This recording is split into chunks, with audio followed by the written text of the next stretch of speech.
आज तुम्हें विश्वकर्मा जी की कथा सुनाते हैं, पावन कथा सुनाते हैं। शिल्प कला के जनक यही तो माने जाते हैं, हम कथा सुनाते हैं।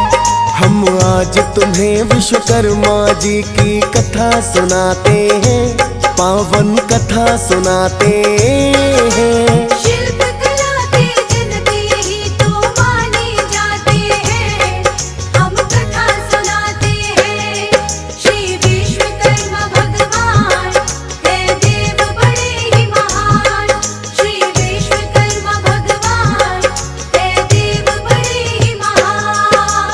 भक्तजनों, आज हम तुम्हें भगवान विश्वकर्मा पूजा की कथा सुनाएंगे। भक्तजनों, भगवान विश्वकर्मा की पूजा दीपावली के अगले ही दिन की जाती है। इसी दिन गोवर्धन पूजा करने का भी विधान है, किंतु दिवाली के एक दिन बाद भगवान विश्वकर्मा की पूजा करने के पीछे एक बड़ी ही रोचक कथा है, जिसका आज हम यहाँ वर्णन करेंगे।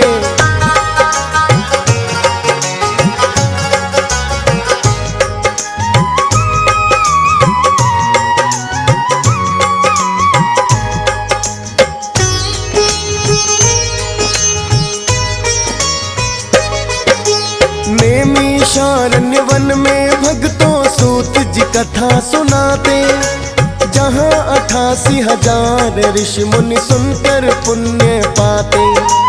आज आपको हम जो विश्वकर्मा कथा सुनाए, पहले नैमिषारण्य वन का है इतिहास बताए।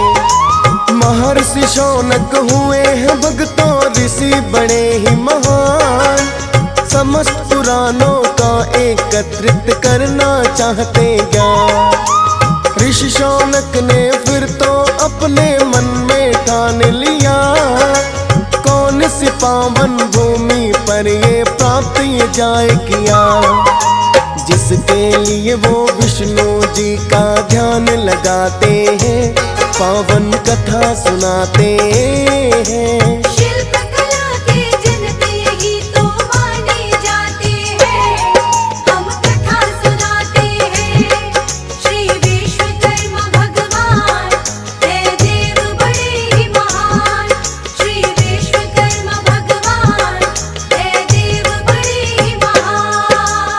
भक्तजनों, महर्षि शौनक की तपस्या से प्रसन्न होकर विष्णु जी ने उन्हें एक चक्र दे दिया और कहने लगे, हे ऋषिवर, आप इस चक्र को चलते हुए चलते जाएं।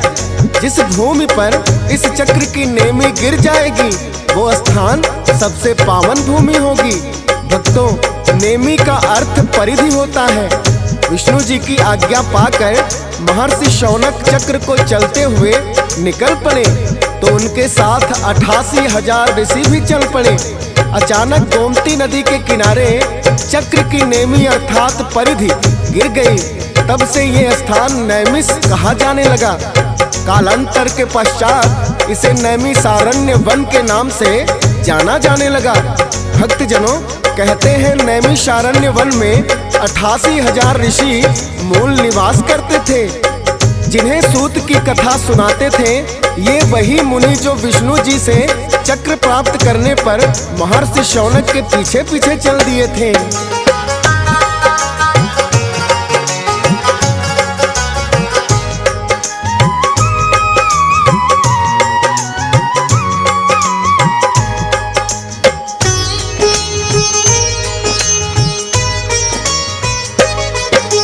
महर्षि शौनक के तप से जब विष्णु जी प्रसन्न हुए, साक्षात दर्शन है उन्होंने ऋषि शौनक को दिए। और कहा है विष्णु जी ने मांगो कोई वरदान, महर्षि शौनक बोले प्राप्त करना चाहता हूँ ज्ञान। एक चक्र फिर विष्णु जी ने शौनक को दिया है, और महर्षि शौनक से फिर तो इतना कहा है। महर्षि शौनक ये जो चक्र है इसे चलते जाए, चलते चलते इसकी नेम जहाँ पे भी है गिर जाए। भूमि वो पावन सबसे होगी उन्हें बताते हैं, पावन कथा सुनाते हैं। शिल्पकला की जनती यही तो मानी जाती है, हम कथा सुनाते हैं।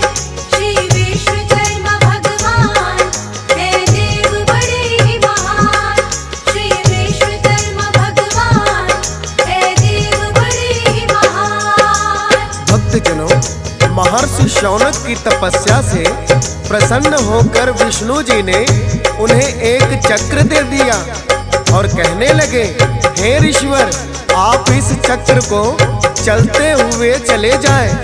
जिस भूमि पर इस चक्र की नेमी गिर जाएगी वो स्थान सबसे पावन भूमि होगी। भक्तों, नेमी का अर्थ परिधि होता है। विष्णु जी की आज्ञा पाकर महर्षि शौनक चक्र को चलते हुए निकल पड़े तो उनके साथ 88,000 ऋषि भी चल पड़े। अचानक गोमती नदी के किनारे चक्र की नेमी अर्थात परिधि गिर गई। तब से ये स्थान नैमिष कहा जाने लगा। कालांतर के पश्चात इसे नैमिषारण्य वन के नाम से जाना जाने लगा। भक्तजनों, कहते हैं नैमिषारण्य वन में 88,000 ऋषि मूल निवास करते थे, जिन्हें सूत जी कथा सुनाया करते थे। ये वही मुनि हैं जो विष्णु जी से चक्र प्राप्त करने पर महर्षि शौनक के पीछे पीछे चल दिए थे।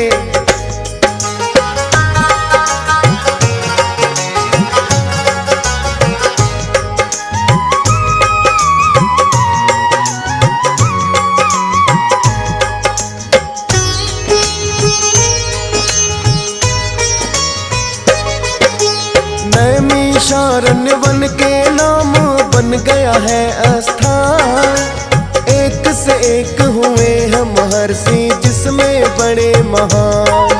84 कोस की परिक्रमा है नैमिषारण्य की, उत्तम जगह ही मानी जाती कष्ट निवारण की।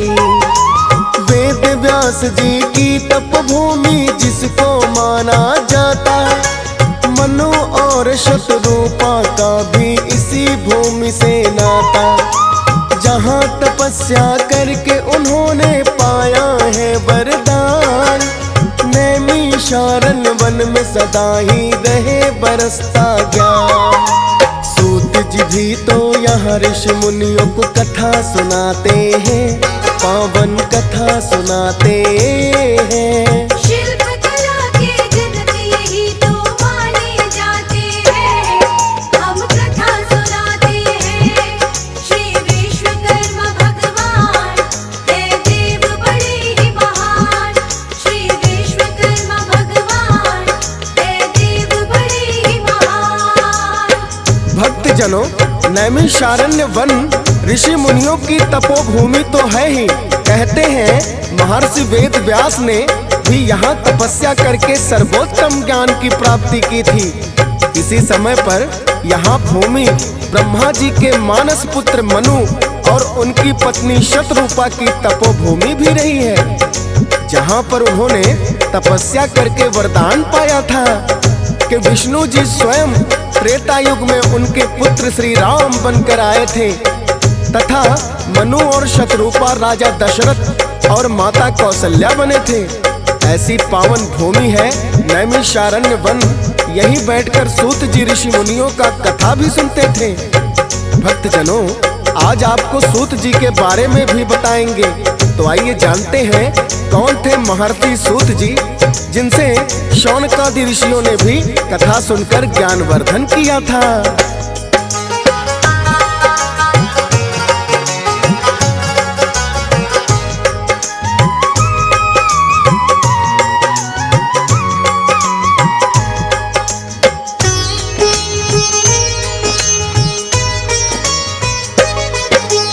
परम शिष्य ये वेद व्यास जी के माने जाए, और रोमहर्षण के नाम से ये जाने जाए।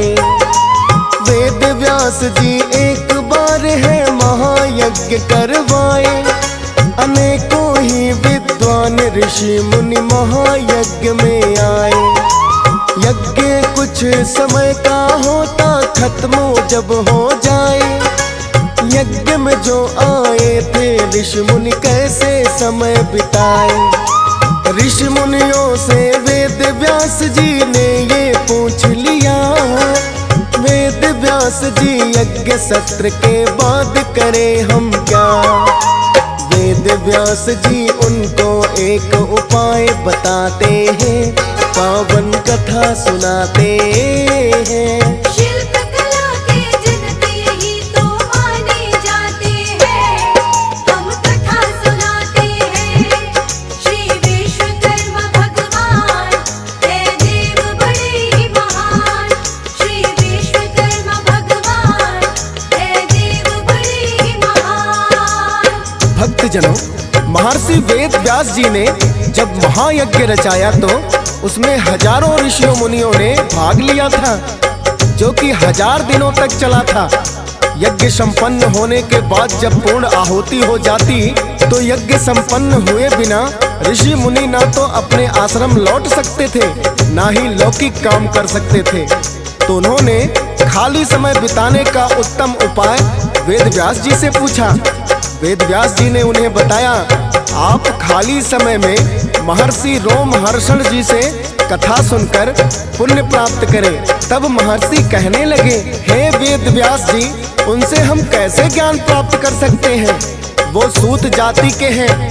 तब महर्षि वेद व्यास ने ऋषि मुनियों को बताया, विद्या किसी जाति और धर्म की अपेक्षा नहीं करती। कहते हैं, उत्तम विद्या लीजिए यद्यपि नीच पे होए, आप गुणग्राही तो बनिए।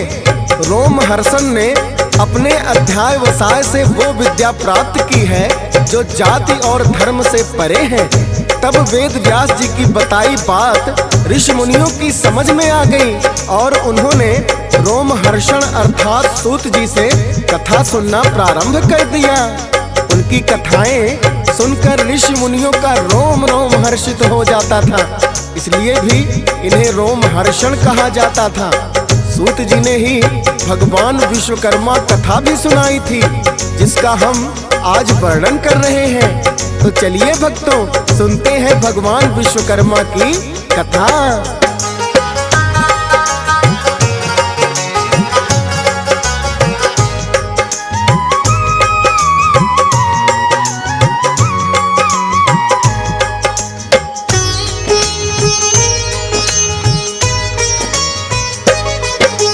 बड़े प्राचीन समय की कहते हैं भक्तों ये बात। धर्म क्षेत्र में ऋषि मुनि हो गए एकत्रित साथ। सभी ऋषि मुनि सूत जी से बात जानना चाहे। विष्णु जी का उत्तम रूप है कौन सा आप बताए। विष्णु जी के अनेकों रूप ही हमने सदा सुने हैं, लेकिन उत्तम रूप सूत जी बोलो कौन उनमें है। विनती इतनी आपसे ये संशय दूर करें, कौन से रूप में विष्णु जी कृपा भरपूर करें। फिर तो सूत जी ऋषि मुनियों को ये समझाते हैं, पावन कथा सुनाते हैं। शिल्पकला के जनक यही तो माने जाते हैं, हम कथा सुनाते हैं। श्री विश्वकर्मा भगवान है देव बड़े ही महान। श्री विश्वकर्मा भगवान है देव बड़े ही महान। भक्तजनों, जब ऋषि मुनियों ने महर्षि सूत जी से प्रश्न किया कि हे सूत जी, वैसे तो विष्णु जी के अनेकों ही कल्याणकारी रूप हैं, किंतु उन सब में कौन सा रूप सर्वश्रेष्ठ है, कृपया करके हमारा ज्ञान वर्धन कीजिए। तब सूत जी कहने लगे, हे महर्षियों, आपने बड़ा ही उत्तम प्रश्न किया है। अतः मैं आज विष्णु जी के उसे महाअद्भुत रूप का वर्णन करूंगा जो सारी सृष्टि के लिए कल्याणकारी होगा, जिसके स्मरण मात्र से ही मनुष्य सब पापों से छूट जाता है। एक बार यही प्रश्न स्वयं लक्ष्मी जी ने भगवान विष्णु जी से किया था कि हे स्वामी, यद्यपि आपके सभी रूप उत्तम हैं, किंतु उन रूपों में सर्वोत्तम रूप की व्याख्या करें। तब स्वयं विष्णु भगवान ने उनसे कहा था,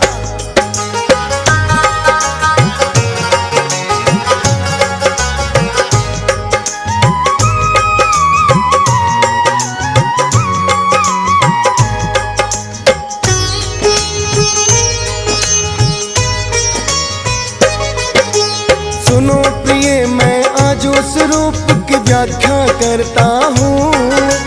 इस ब्रह्मांड को योग माया से जब मैं रचता हूँ, होता है जिस रूप के कारण सारे जग का भला।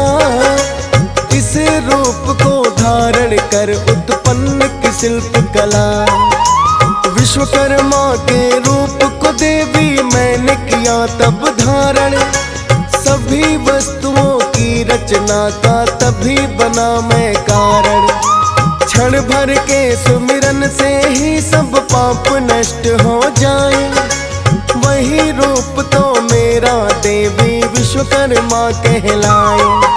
शिल्प कला के जनक जहाँ हम माने जाते हैं, पावन कथा सुनाते हैं।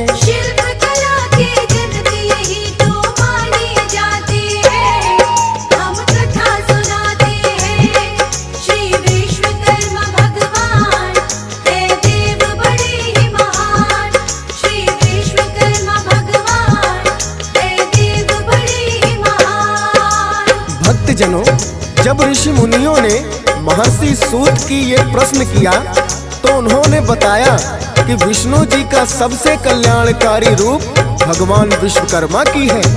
उन्होंने ये भी बताया कि हे महर्षियों, यही प्रश्न माता लक्ष्मी ने विष्णु जी से भी किया था। तब स्वयं भगवान विष्णु जी ने अपने विश्वकर्मा रूप की व्याख्या की थी। हे महर्षियों, भगवान विश्वकर्मा का ये रूप अति कल्याणकारी है।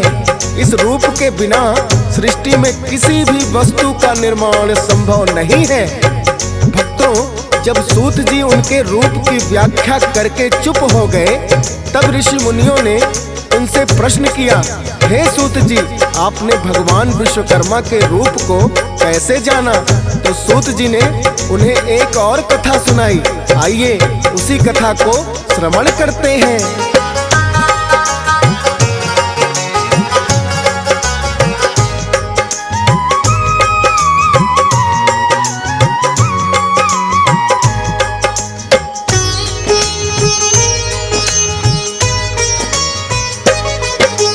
महर्षि अंगिरा का तो आपने नाम सुना होगा। हिमालय पर्वत पर जा करके जिन्होंने तप किया था।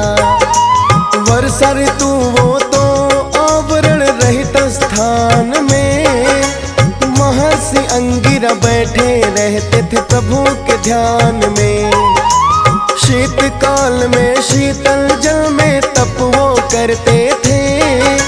ग्रीष्म ऋतु में खुले अंबर के नीचे रहते थे। महर्षि अंगिरा ने की भक्तों ऐसी कठिन तपस्या, लेकिन मन तो उनका ना फिर भी है शांत हुआ। कभी कभी वो अपने पथ से भटक ही जाते हैं, पावन कथा सुनाते हैं।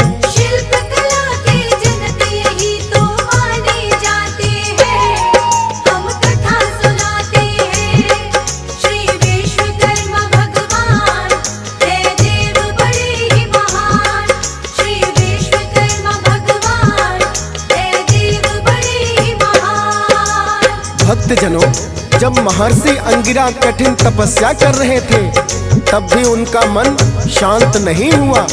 तब अचानक आकाशवाणी हुई, हे अंगिरा, तू अपने लक्ष्य से तो इस बाण हुआ, लक्ष्य को कैसे भेद सकता है?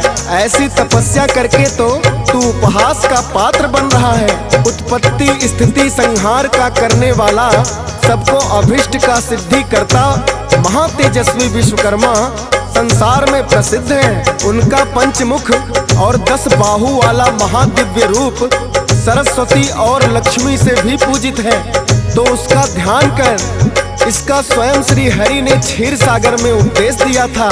भक्तजनों, तब महर्षि अंगिरा ने विश्वकर्मा जी के उस रूप का ध्यान किया और विश्वकर्मा जी की कृपा से ही महर्षि अंगिरा ने एक विमान का निर्माण किया था।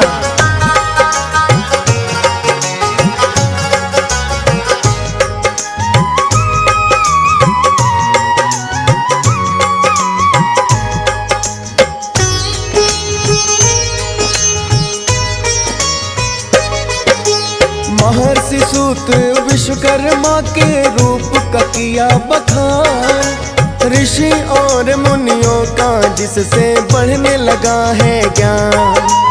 कहने लगे वो आप सूत जी और करे वर्णन।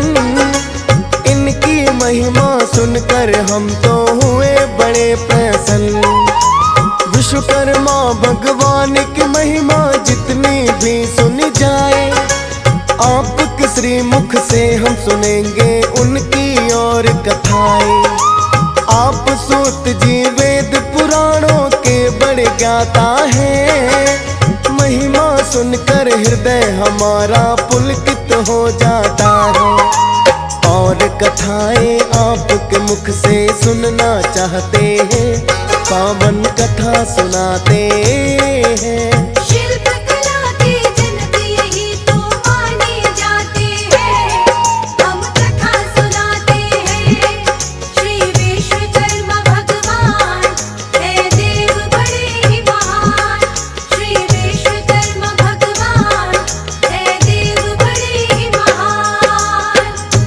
जनों, सूत जी के श्री मुख से भगवान विश्वकर्मा की महिमा सुनकर ऋषि मुनि तृप्त नहीं हो रहे थे। उन्होंने भगवान विश्वकर्मा की और अधिक महिमा वर्णन करने का अनुरोध किया। तो सूत जी कहने लगे, हे महर्षियों, अब आपको मैं भगवान विश्वकर्मा की ऐसी कथा सुनाने जा रहा हूँ जिसके श्रवण मात्र से ही सारे कष्टों का नाश हो जाता है। एक बार अनेकों ही ऋषि मुनि राक्षसों के अत्याचार से दुखी होकर विश्वामित्र के पास आए। उन्होंने विश्वामित्र से राक्षसों के अंत का कुछ उपाय पूछा। तो विश्वामित्र जी उन्हें ब्रह्मा जी की शरण में ले गए। ब्रह्मा जी ने जब ऋषि मुनियों पर हो रहे अत्याचार के बारे में जाना तो कहने लगे, आप लोगों के यज्ञ को यदि राक्षस नष्ट कर देते हैं तो यज्ञ में प्रज्वलित अग्नि देवता के पुत्र ऋषि अंगिरा आपकी समस्या का समाधान करेंगे। ब्रह्मा जी के कहने से सभी ऋषि मुनि ऋषि अंगिरा की शरण में आते हैं। तब ऋषि मुनियों से महर्षि अंगिरा कहते हैं,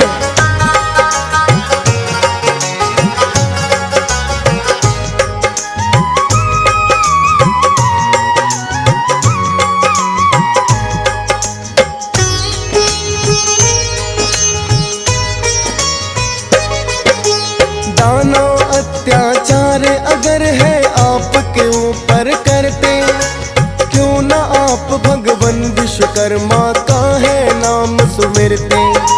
मैंने भी तो इस रूप का स्वयं ध्यान किया। विश्वकर्मा जी की कृपा से प्राप्ति ज्ञान किया।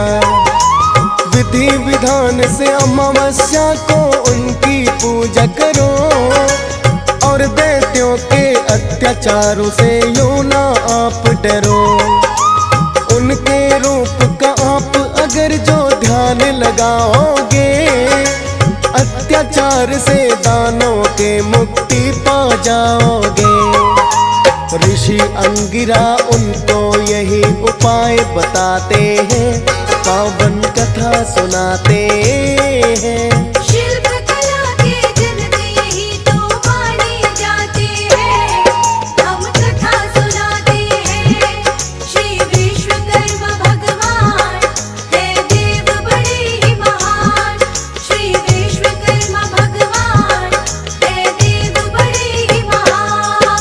भक्तजनों, इस प्रकार महर्षि वेद व्यास जी जब ऋषि मुनियों को ब्रह्मा जी की शरण में लेकर गए तो ब्रह्मा जी ने उन्हें बताया कि दैत्यों के अत्याचार से तो देवता गण भी नहीं बच पाते हैं, लेकिन यदि आप सब महर्षि अंगिरा की शरण में जाएंगे तो आपको राक्षसों से मुक्ति का कोई उपाय अवश्य बताएंगे।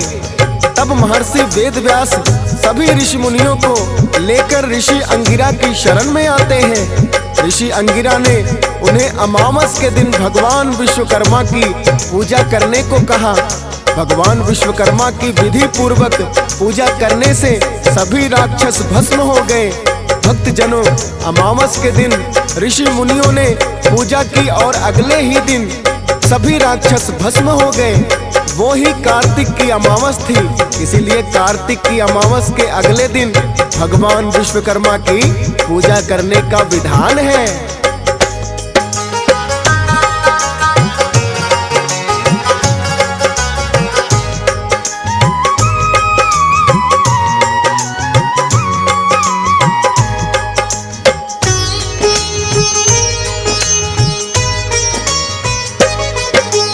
कार्तिक मास अमावस को तो दीपावली मनाए। विश्वकर्मा भगवान अगले ही दिन पूजे जाए। इसी रूप के कारण हुआ था दैत्यों का संहार। विश्वकर्मा भगवान ने किया ऋषियों का उद्धार। ऋषि अंगिरा ने भी इनसे पाया है वरदान। की है रचना स्वयं उन्होंने बना दिया है विमान। शिल्प कला का जनक इन्हें ही भक्त कहा जाए। इसीलिए तो शिल्पकार उनके ही रूप को ध्याए।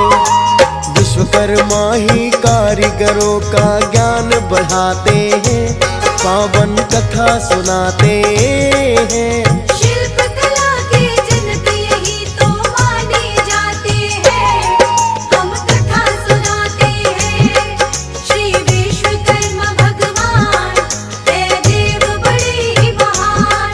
श्री विश्वकर्मा भगवान, है देव बड़े ही महान। भक्तजनों, ऋषि और मुनियों ने भगवान विश्वकर्मा का ध्यान करके ही राक्षसों के अत्याचारों से मुक्ति पाई थी। और महर्षि अंगिरा ने इन्हीं का ध्यान करके स्वयं एक विमान का निर्माण कर दिया था। भगवान विश्वकर्मा का ये रूप विष्णु जी के सर्वोत्तम रूपों में माना जाता है। इन्हीं को सृष्टि का निर्माण कहा जाता है। भगवान विश्वकर्मा शिल्प कला के जनक हैं। इसीलिए दीपावली के अगले दिन सभी कारीगर भगवान विश्वकर्मा की पूजा करते हैं। तो भक्तजनों, भगवान विश्वकर्मा की महिमा वर्णन हमने की, जिसको सुनने मात्र से ही सभी के रोजगार में वृद्धि होती है। भगवान विश्वकर्मा का यह रूप बड़ा ही कल्याणकारी है। जो दीपावली के अगले दिन भगवान विश्वकर्मा की विधि विधान से पूजा करते हैं, उनके रोजगार में दिन दोगुनी रात चौगुनी उन्नति होती है। तो बोलो भगवान विश्वकर्मा की जय।